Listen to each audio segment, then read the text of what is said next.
యేసుక్రీస్తు నామంలో బాప్తిస్మం పొందాలి. ఎవరి నామంలో బాప్తిస్మం పొందాలి? ఎందుకంటే పవిత్రుడు, నిర్దోషి, నిష్కలంకుడు ఆయన ఒకడే. మిగతా వాళ్ళందరూ పాపం. ఆ యేసుక్రీస్తు నామంలో దేని నిమిత్తం బాప్తిస్మం పొందాలి? దేనికోసం?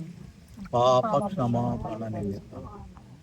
అంటే ఈవేళ నువ్వు నూతన జన్మ పొందావు, కానీ నీటి బాప్తిస్మం కూడా పొందావు. అలా పొందకపోతే మళ్ళా చాలా ప్రమాదం. మరి ఇక్కడి నుంచి వెనకాడకుండా దైవభక్తి జీవితాంతం చేసుకుంటావా? సర్వసత్య బోధలోనే ఉంటావా? లేకపోతే ఏ బోధకైనా దుర్బోధలకు కూడా చెవి పెట్టేస్తావా? సహవాసాన్ని కట్టుబడి ఉంటావా? సంఘానికి కట్టుబడి ఉంటావా? ఓకే, మరి దేవుని వాక్యం కొరకు నువ్వు జీవిస్తావా? దేవుని వాక్యాన్ని ఆచరిస్తావా? ఇవన్నీ నువ్వు చేయగలిగితే నరకాగ్ని గుండము నుండి ఈరోజే నీ పేరు తిరగరాయి పడుతుంది, నీ రూటు మారిపోతుంది. మళ్ళా ప్రభు వైపు ఆయన నియమం ఏర్పాటు చేస్తారు. కాబట్టి మరి ఎక్కడ ఏ పరిస్థితుల్లో వెనక్కి తిరగకూడదు. రెండవది, ప్రతి ఆదివారం ప్రభు రాత్రి భోజనం పాల్గొండాలి. అంతకుముందు ప్రభు భోజనానికి ఆత్మ సంబంధమైన స్నానం చేస్తూ ఉండాలి. సంఘ కార్యకలాపాల్లో తప్పించుకోకూడదు. ఇవన్నీ కూడా ఇంకా రక్షణార్థంగా ప్రభు నీకు చెప్తా ఉంటాడు. అవన్నీ కూడా ప్రకారం చేయాల్సి. నీ అంతటా నువ్వే బాప్తిసం పొందుతున్నావా రేఖ? లేకపోతే ఎవరైనా ప్రోత్సహిస్తే బాప్తిసం పొందుతున్నావా? నీ అంతటా నువ్వే బాప్తిసం పొందుతున్నావు. రైట్, ప్రార్థన చేద్దాం. మిక్కిలి మమ్మలను ప్రేమిస్తున్న మా కన్న తండ్రి, మీరిచ్చిన పిలుపు గొప్పది. ఈరోజు రేఖను కూడా చీకటిలో నుండి వెలుగులోనికి మీరు పిలుచుకున్నారు. ఇంతకుముందే మీరు పిలుచుండొచ్చు, మీరు ఇంతకుముందే నిర్ణయించారు, ఇంతకుముందే జీవగ్రంథంలో రాశారు. నీ పిలుపు కూడా మీకు వచ్చింది. ఆ పిలుపును ఆమె యాక్సెప్ట్ చేసింది. ఇంకా ఏమి కాదు, నీటి బాప్తిస్మం నేను అర్జెంటుగా పొందాలి, అప్పుడే నా యొక్క నూతన జన్మ చెప్పి గ్రహించి స్థలానికి వచ్చిన రేఖాను మీరు దర్శిస్తున్నారు అన్నారు. మీ చేతులార ఈ బాప్తిస్మం మీ రాసుని చేతులు మీ చేతులుగా మరల్చి తండ్రిని దివ్య రక్తంలో ఆమె యొక్క అంతరంగ పురుషుడంతటిని కడిగి పారవేయి. ఆదాము రక్తములో నుండి మేము వచ్చాము. ఆదాము రక్తము పాపపు రక్తం. తండ్రి, కడపట ఆదామైన నువ్వు పరిశుద్ధ రక్తంతో భూమి మీదకి వచ్చావు.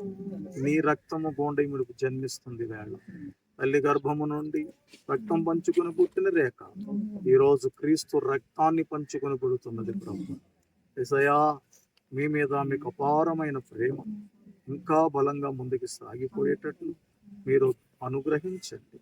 గొప్ప గొప్ప కార్యములు రేఖ ద్వారా మీరు జరిగించండి. మీ దివ్య రక్తములో శుద్ధీకరణ చేయండి కోరుకుంటూ యేసుక్రీస్తు నామములో ప్రార్థిస్తున్నాము తండ్రి. నువ్వేమి భయపడక,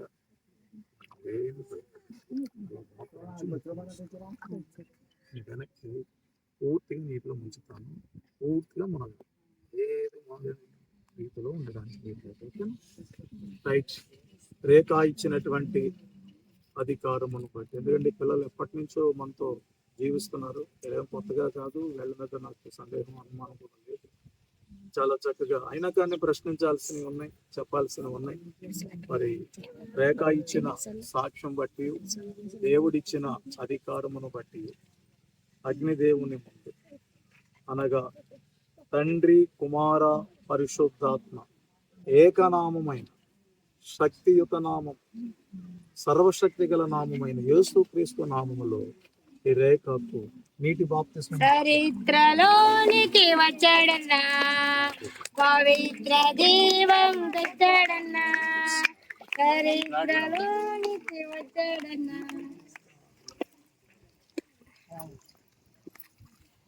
సహోదరులారా, ఇంకా మీలో సంఘమునకు వెలుపలు ఉన్నవారు ఉన్నారు కదా.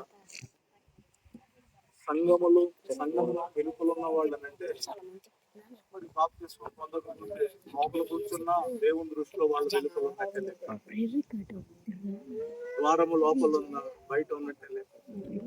కాబట్టి ఇక్కడ ఉన్నటువంటి యవనస్తులలో కానీ పెద్దలలో కానీ ఎవరైనా బాప్తిస్మం పొందవలసిన వారు ఉంటే వారికి నేను ఇచ్చే హెచ్చరిక, ఇదే సమయం, ఇదే అనుకూలమైన సమయం. నూతన జన్మ బాప్తిస్మ అనుభవంలోనికి రావడానికి ఎవరైనా ఉంటే వారికి నేను బాప్తిస్మం ఇవ్వడానికి సిద్ధంగా ఉన్నాను. నేను, నీళ్లు, పరిశుద్ధాత్ముడు ఆయన మనతోనే ఉన్నాడు. కాబట్టి ఎవరైనా ఉన్నారా? లాస్ట్ పిలుపోటు ఇస్తున్నారు. ఇదే అవకాశం. దీన్ని మీరు త్రుంచి పాడేసుకోవద్దు, కాలు దన్నుకోవద్దని మనం ప్రేమ కలిగిన మా కన్న తండ్రి, దేవ రేఖకు ఇచ్చినటువంటి గొప్ప భాగ్యం బట్టి వందనాలు. దేవా, నీ పరలోక రాజ్యములో జీవ గ్రంథములో ఆమె పేరు మెరుస్తుంది. ఇప్పుడు ఎప్పుడూ రాయబడిన పేరు ఇప్పుడు నెరవేర్పుకు వచ్చింది.